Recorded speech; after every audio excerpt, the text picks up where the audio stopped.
Sydney ప్రాంతంలో ఈ ప్రమాణ స్వీకారోత్సవ కార్యక్రమం సందర్భంగా పెద్ద ఎత్తున తెలుగు సోదరులంతా ఇవాళ ఆంధ్రప్రదేశ్ నుంచి 23 జిల్లాల నుంచి వెళ్ళిన తెలుగు సోదరులంతా కలిసి అక్కడ పండుగ వాతావరణంలో పెద్ద ఎత్తున వేడుకలు చేసుకుంటా ఉన్నారు.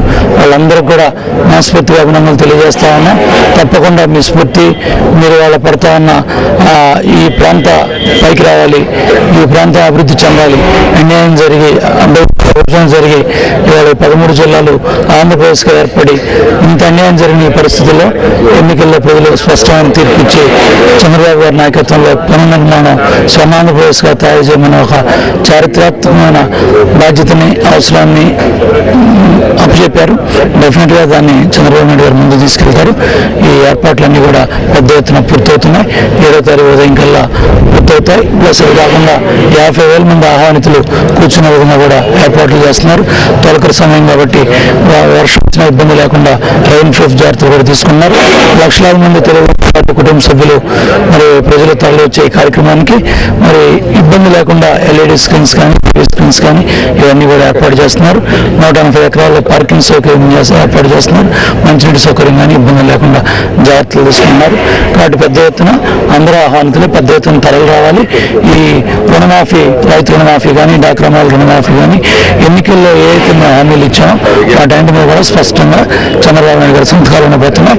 ఇవందరూ కూడా శుభ కార్యక్రమం, అందరూ కూడా ఆహ్వానితులు. ఈరోజు తెలుగువారు దేశ విదేశాల్లో ఎక్కడున్నా కూడా 8వ తేదీ కాదు, తెలుగుదేశం పార్టీ విజయ పతాక ఎగరవేసిన దగ్గర నుంచి రోజు ఒక ప్రాంతంలో పండుగ వాతావరణంలో పండుగ చేసుకుంటూ ఉన్నారు.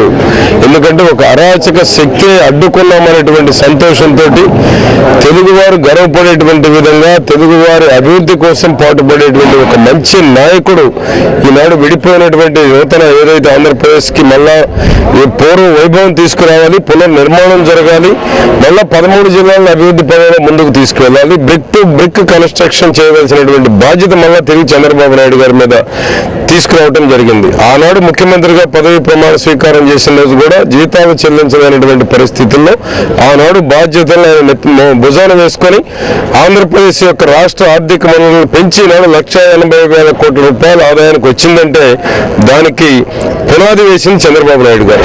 అదేవిధంగా ఈనాడు మరలా తిరిగి ఈనాడు ఇక్కడ ఏమీ లేదు, పునాది దగ్గర నుంచి బ్రిక్ టు బ్రిక్ కన్స్ట్రక్షన్ ఈ రాష్ట్ర పునర్నిర్మాణం చేయవలసినటువంటి బాధ్యత ఆయన మీద ఉంది. దేశ విదేశాల్లో ఉన్న తెలుగు వారందరూ రోజు పండుగ చేసుకుంటా ఉన్నారు. 8వ తేదీ అయితే వాడవాడలో పండుగ చేసుకుంటారు. ఈ రాష్ట్ర పునర్నిర్మాణానికి, క్యాపిటల్ నిర్మాణానికి తప్పకుండా ఆర్థికంగా స్థితిమంతులు ఎవరైతే ఉన్నారో దేశ విదేశాల్లో తెలుగువారు తప్పకుండా అందరూ ఆర్థిక సహాయం చేయడానికి తప్పకుండా ముందుకు వస్తారు.